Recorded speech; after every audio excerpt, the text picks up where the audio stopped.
questions. The first question is, which one's the easiest to clean? Which we kind of talked about. Definitely this one, yeah. Yep. And the main reason is because it's top fill. And over time, you know, more models may become top fill because you can literally get your hand in, not while it's turned on, but you just tip the water out and then you just get a cloth. Let's put that back on backwards like this. Yeah, definitely this one wins for cleaning. These little ones are the hardest to clean because where the size of the tank is very small. These ones moderately easy to, you know, pretty easy to clean, simple to clean. Great. Can you review again really quickly, summarize which ones can be used with the aroma pads and which can be used with essential oils? Okay, so these three here use the pads. Remember, you get one pad with it, so you can buy replacements or you add your own oil to the pad. So these three use pads.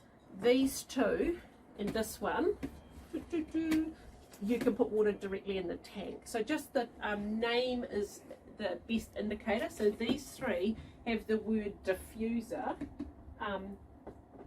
in the title. On the packaging, in the name, diffuser means essential oils directly in the tank. Fantastic. We've got a great article on essential oils, sorry to just... Oh yes, Gillian from the Essence wrote us an amazing article about essential oil safety with babies and children, and then we've got a separate one for pregnancy and birth, and I think it covers breastfeeding too. Yes, I can't remember. Yep. So she's probably New Zealand's expert on essential oil safety. There's a lot of misinformation or a lot of exaggeration and unsafe information about essential oils out there in the land of wellness. So we would recommend that you are very careful using essential oils with babies and children. Refer to Gillian's article on our website. It gives you which oils are safe with babies and children, and super important, it gives you the level of concentration, like how long you should be diffusing oils, you know, how many drops and so on. And under no circumstances ever eat essential oils. Just a little plug for safety there. But yes, we have Gillian's oils on our site as well, which is specifically made from a safety point of view. And I've just posted the link to the article again, so it's there for you guys to have a look at. But you know, in terms of oils, it's just another reminder that it's the mist which is beneficial. There's a lot of, you know, people often feel like you have to use oil, but you do not. You know, you just use the water. Water is free. It comes out of the tap. Or at my house, it comes off the roof into my tank, so it's totally free. But you know, this is what gives you it's not the smell that clears my sinuses, it's this water that's pumping up my nose, standing here talking to you. So never feel obliged or feel like it will be better for your children if you use oils. You totally do not have to. And you know, if you don't need to buy like a ongoing consumable, then it's better for your wallet as well. I shouldn't say that. I should say buy all the things, but I won't.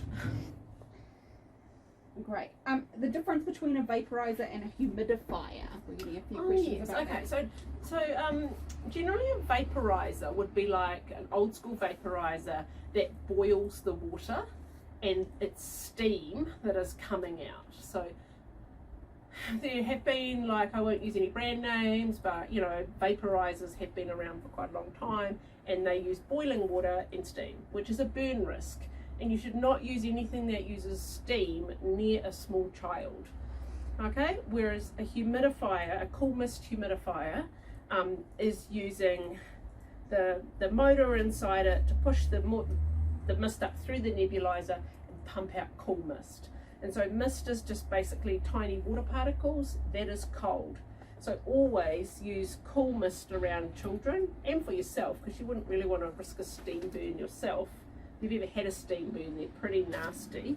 But this is totally cold. So, you know, obviously you need to be very careful using electronics and water near children, but it is still, they're not going to get a burn from any of these. So that's our understanding of the difference between a vaporizer is boiling water and a cool mist humidifier is cold water. And also with the hot steam against a cold window. Oh yes, you know, anything that boils the water, that hot steam, that's what you get the running moisture down inside the windows or down the bedroom walls. It's because it's cold wall with hot steam, and then that turns it back into water running down your walls. Someone said, does it work with snoring? Now this has come up a little bit today, Oh which my is quite funny goodness. because we had that review. We had this unbelievably hilarious review that we will also post and share with you about, and the customer kind of goes on and on about how his wife had bought it, and then he kind of took the piss out of it, and then he was kind of getting quite bruised ribs from the amount of times he was getting elbowed about the snoring. And then guess what?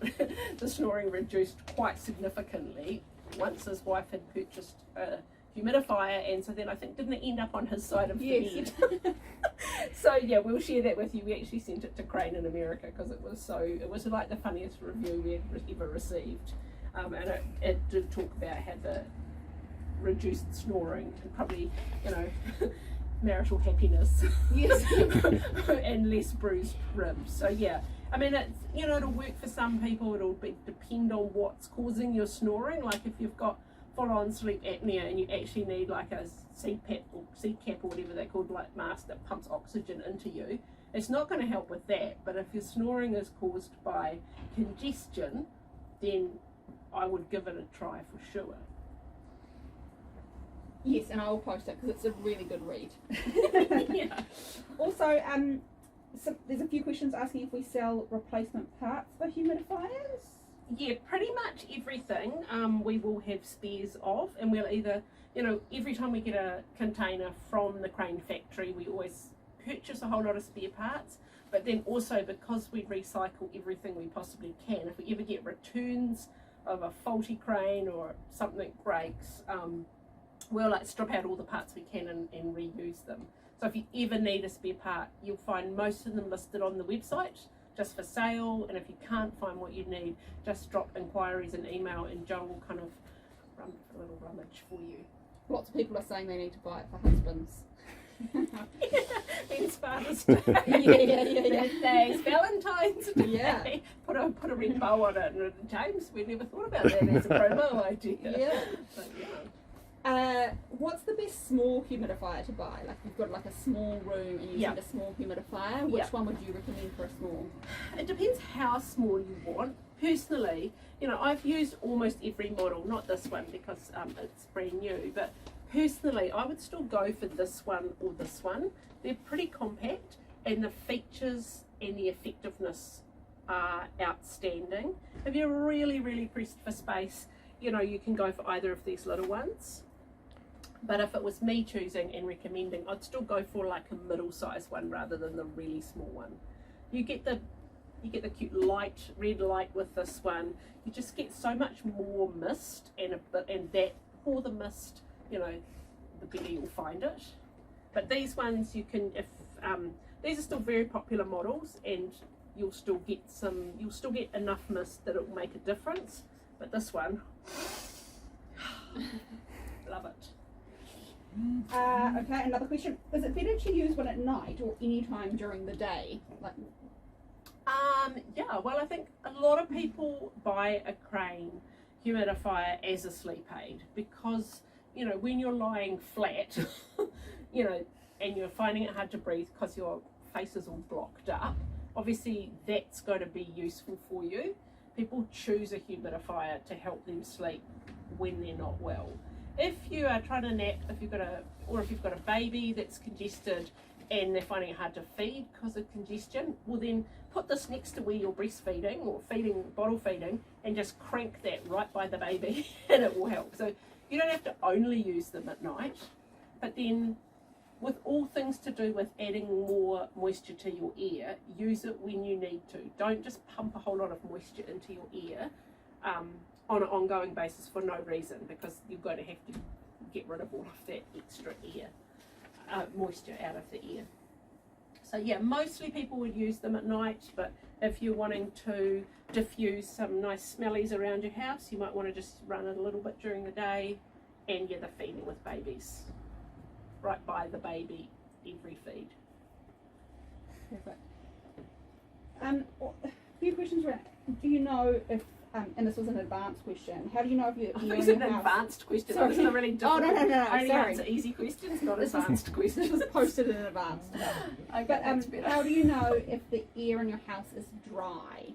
I think you would know. And, do they sense the humidity levels, like the humidifiers? Or No, not? they don't have a humidistat. You can buy a humidity thing from, where did you say, James? Mitre 10 or somewhere. Yes. Yeah, where did I see one?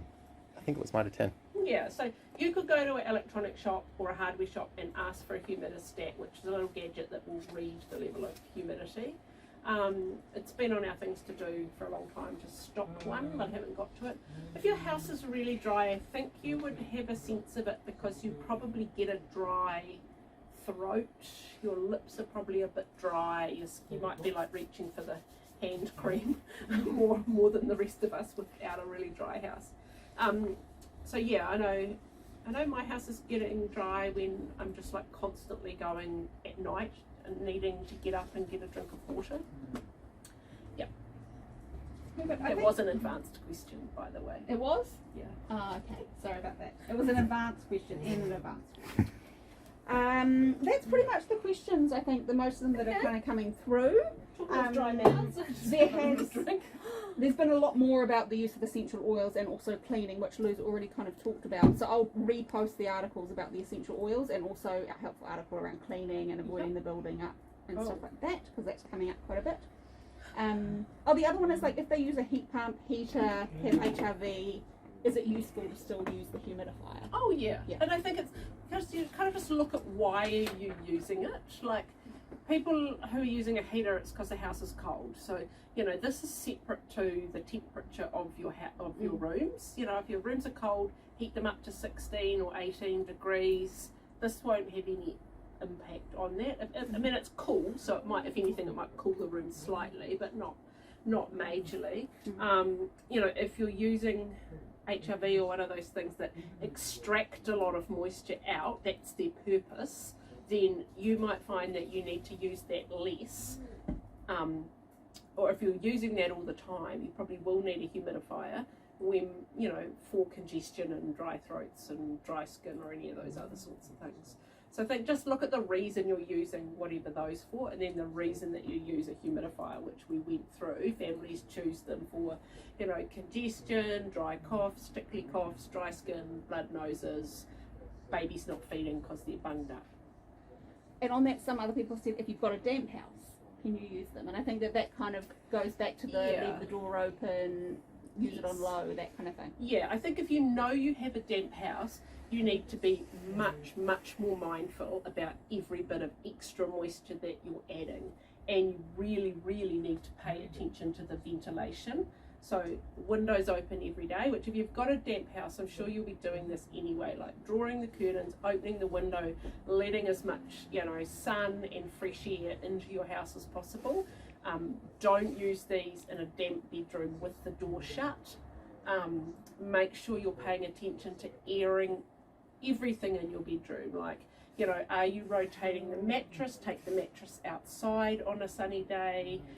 If you're using anything like a Moses basket, take the whole thing outside and air it out. You know, if you're using in your cot, lift the mattress up or take it outside, particularly if you're using anything with a solid base.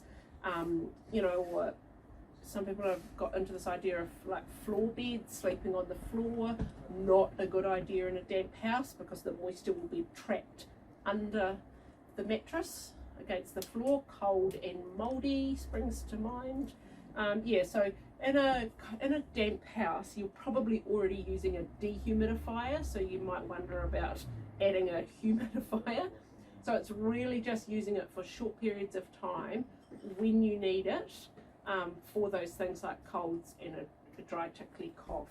I wouldn't, if you've already got a damp house, I wouldn't be running one continuously, and I wouldn't be running it to diffuse essential oils, because that's just going to exacerbate your moisture situation. If you want to diffuse essential oils in a house that's already damp, you're better to get something that's just like a little ceramic burner that you just put a few drops in and has no moisture. You just get the smell without any extra moisture. I think we used to have the dolphin clinic ones. I'm not sure if they're in stock at the moment, but they're just a little round. I've got one at home, just a little round thing, and it just has a little element. It just warms it up enough to smell. Thank you for watching. If you've got any other questions, just post them below and we will attempt to answer them.